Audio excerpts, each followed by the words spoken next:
Get ready for a high-octane breakdown of the stories everyone is talking about today. We start with the firestorm surrounding Donald Trump and his recent social media posts.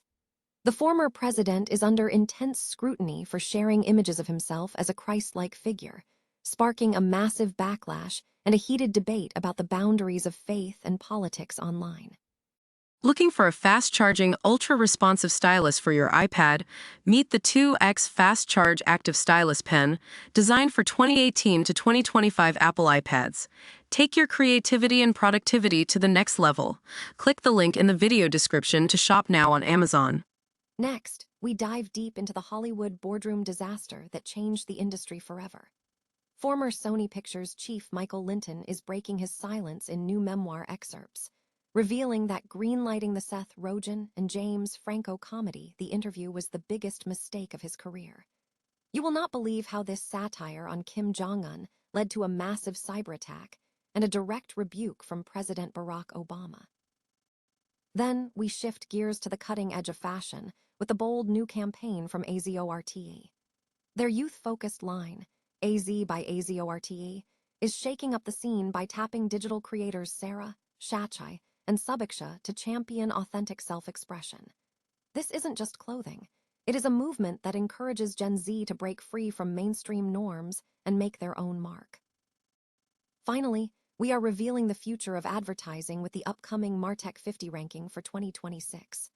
Our expert judging panel, including industry leaders from Performance Marketing World, Taito, and Hotware, has been working around the clock to highlight the most innovative marketing technology creators in the UK. Make sure you are in the loop by hitting that like button and subscribing to the channel with notifications turned on so you never miss an update. Ever wonder why the internet feels like a digital version of the Wild West, especially when politics and religion collide? Recently, Donald Trump's social media feed became the epicenter of a massive firestorm. Between AI-generated images of himself as a messianic figure and a sharp-elbowed war of words with the Pope, the timeline hit a boiling point. Many called it blasphemy, others defended it to the death, and in the chaos, we lost the plot. But as a Christian looking at the fallout, I have to ask, is this really how we show the world who Jesus is? When we jump into these comment sections with our own metaphorical swords drawn, we aren't exactly inviting people to experience the grace of God. We're acting more like Peter, impulsive and ready to fight, rather than the ones called to be lights in the darkness. Remember, when Peter tried to defend Jesus with violence in the garden, Jesus immediately corrected him and healed the servant he had wounded. He chose the cross, not a political squabble. We have to ask ourselves, are we using this much energy to defend our political idols, or to witness to the actual, transformative power of the Savior? If we spent even half as much time pointing people toward the real Jesus, his love, his sacrifice, and his life-changing truth, we might actually change the atmosphere of these platforms. So, here is your challenge. The next time you see a post that makes your blood boil, pause. Pray for those in authority, just like the Bible commands, and choose a response that actually reflects the character you claim to follow. What would happen to our digital culture if we stopped trying to win arguments and started trying to win hearts? Hit the like button if you agree that we need more grace in our online spaces, and let me know in the comments how you plan to change the conversation today. Remember, the world isn't watching our debates, they're watching our behavior. Let's make it count. Ever wonder what happens when a Hollywood studio comedy accidentally triggers an international diplomatic crisis? It sounds like the premise for a blockbuster, but for former Sony Pictures chief Michael Lynton, it was the start of a real-life nightmare.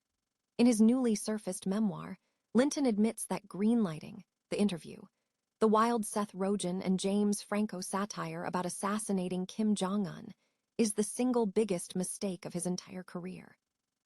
It's a chilling reminder that in the age of global connectivity, a script read in a quiet boardroom can have explosive, real-world consequences that no marketing department can manage.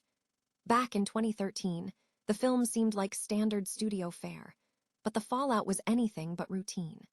By November 2014, Sony was hit by a massive, crippling cyber attack that US intelligence traced directly to North Korea. Suddenly, the studio wasn't just worried about box office numbers. They were dealing with leaked private emails, exposed corporate strategies, and a total security collapse. It was a masterclass in digital vulnerability played out on the public stage.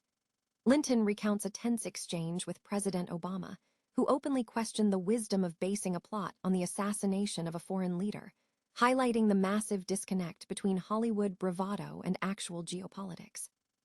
The resulting pressure turned into a logistical disaster, with major theater chains pulling the plug and the studio scrambling to salvage a release in a climate of genuine fear. When the movie finally dropped, it was through a patchy digital release, leaving the industry to grapple with a messy legacy. Was a satirical joke worth the paralyzing cost to a studio's identity and the personal safety of its staff?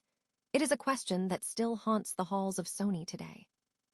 If you found this dive into cinema history fascinating, make sure to hit that subscribe button and ring the bell so you never miss our deep dives into the stories behind the screens. At the end of the day, do you think artistic freedom should have its limits when it threatens national security, or is it always worth the risk to push the boundaries of satire? Ever felt like fashion has become a repetitive loop of the same old trends? Well, AZORTE is officially shaking things up. They have just launched their new campaign for AZ by AZORTE, and it's not just a collection, it's a direct manifesto for the Gen Z generation. Instead of telling you what to wear, they are letting the trendsetters decide for themselves. The campaign drops the glossy, artificial marketing playbook in favor of something much more raw and real. By partnering with digital creators like Sarah, Shachai, and Subiksha, AZORTE is putting the spotlight on authentic, fit checks, and experimental layering that actually feels human. It is refreshing to see a brand lean into the idea that style is a fluid, personal language rather than a set of rigid rules.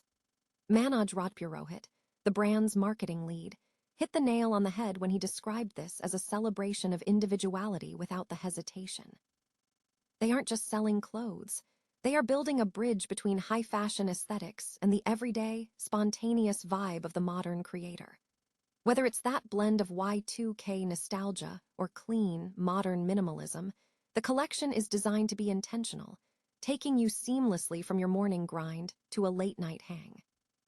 It is a bold move to claim a stake in India's crowded fashion landscape, but by prioritizing confidence over conformity, AZORTE is betting on the fact that the next generation wants to lead, not follow.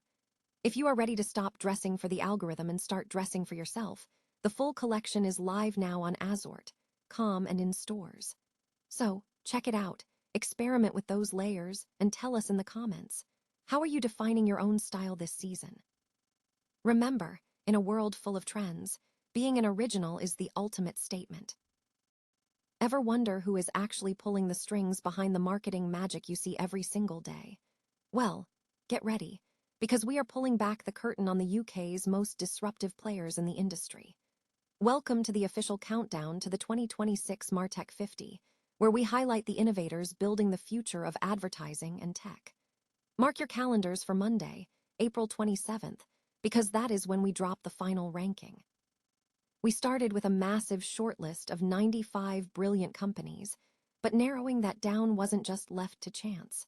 We brought in a powerhouse panel of industry experts to ensure this list is the real deal.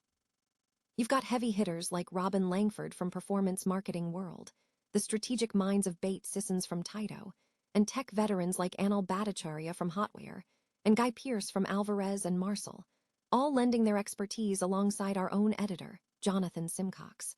Plus, we let you, the readers, have the final say with a massive public vote to capture the pulse of the industry. It is a perfect storm of expert insight and community opinion.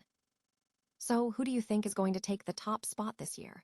Drop a comment below with your predictions and make sure you are subscribed so you don't miss the reveal.